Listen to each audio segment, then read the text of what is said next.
Doctor Yunus দায়িত্ব নেওয়ার পরে এই 30 লাখ মানুষ গরিব হয়েছে।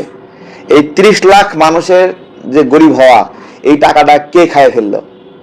ডক্টর ইউনূস সবসময় বলতো যে দারিদ্র থেকে মুক্ত দেবে, তাই না? সেই ফর্মুলা নিয়ে কাজ করতো, 3-0। আপনাদের মনে আছে? আপনাদের সামনেই বলছিলাম 3-0 হলো 3 নাই। ঠিক আছে, কই এখন? চলে গেল, এখন কি হবে? যাওয়ার সময় খুব সুন্দর করে আমাদেরকে ভুজুম ভাজুম বোঝাইছে, মনে হয় আমরা পরিসংখ্যান কিছু বুঝি না। কি বললো? যে 6 মাসের খাবার রিজার্ভ রেখে যাচ্ছে।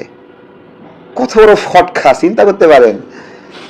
শেখ হাসিনা যাওয়ার আগে বলছিল 2 বছরের খাবার রেখে যাচ্ছি।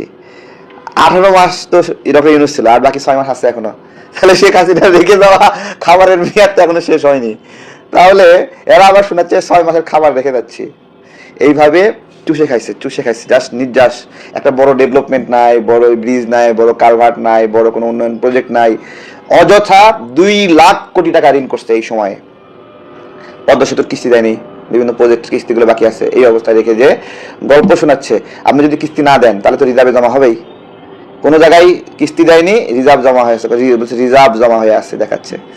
তো এগুলো আর কি, এগুলো আমরা দেখছি। এখন বর্তমান যে সরকার, সেই সরকার এই সকল প্রতারকদের ধরবে কিনা সেটা একটা বিষয়। যাওয়ার সময় এমন ভাবে যাচ্ছে, গরিব, হাতে কিছু নাই, ছোট একটা সুটকেস নিয়ে যাচ্ছে, বুঝছেন? হ্যাঁ, আর সুটকেসের মধ্যে মানে 1-2 হাজার টাকা আছে। তো এইরকম একটা হালে যাচ্ছে। এটা হলো ধুরুন্ধর মানুষ, বুঝছেন? সবচেয়ে পাকনা মানুষ এরা। যাই হোক, তারপরেও মানে এরা যাইয়া প্রমাণ হইল যে গেছে।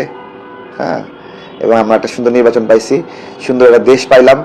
এই সব কিছু মিলিয়ে ভালো আছি আমরা।